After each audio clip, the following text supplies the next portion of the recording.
Josh Johnson says he blacked out for the first time when he was 14. Drinking heavily, quickly, became a daily routine. Friends would joke, "Oh, you're an alcoholic," and I'd just kind of embrace it. Like, yeah, I am. I boasted about it, which, looking back, was something dumb to do, but I don't know, when you're that age and the culture I was in, you just kind of think of it as a joke. John Horsley has helped addicts through recovery for decades. College football, baby. He says it can be hard to spot who has a problem, especially this time of year. It's football season, people are tailgating.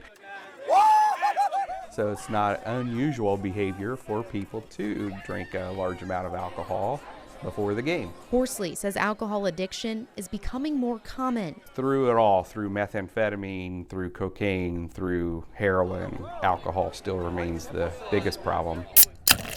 The National Council on Alcoholism and Drug Dependence says 1 out of every 12 adults abuse or depend on alcohol. I didn't understand what an alcoholic was. He had a brown paper bag in his hand laying in the gutter. I went to work every day. I still hung out with friends. I still was active. So I couldn't have been an alcoholic. Josh realized he was that 1 in 12 on a painful night.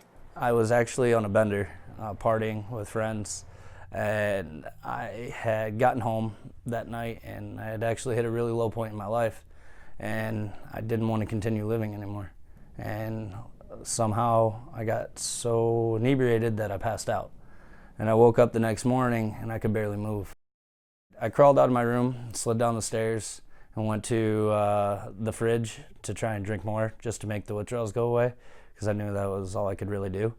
And once I got the second drink down and nothing was happening other than throwing up, I called a coworker who was actually in recovery. And he's like, I'll be there in 5 minutes. Josh spent 4 days in the ICU as he went through alcohol withdrawal. Then he came here to Choices Recovery Center in South Bend.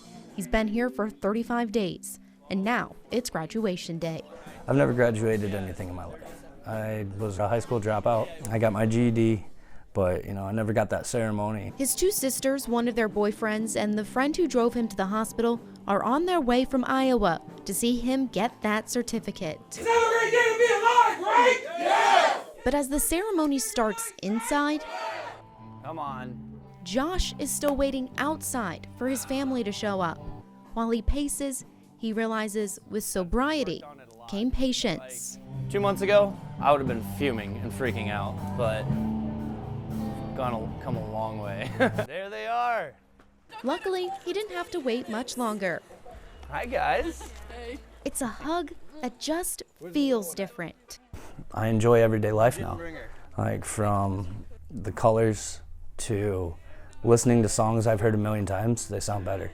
It doesn't matter if you did 12 steps or smart. We like to think our peers you all did your part. Oh, it's time for graduation with Josh and Emily and friends. Love you. I can't believe you got me to do that. A complete graduate of this program, and I can't wait to see where he heads. Let's hear it for Joshua Jake! Yeah! Josh's story is not unique.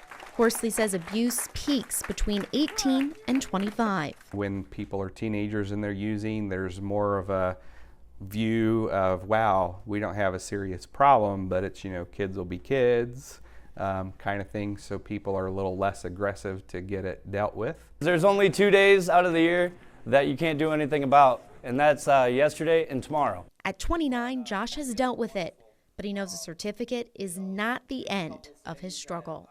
It is going to be extremely hard when I leave here, because every single time there's a commercial break on TV, every gas station, every grocery store, liquor store, they're on every single corner, they're everywhere.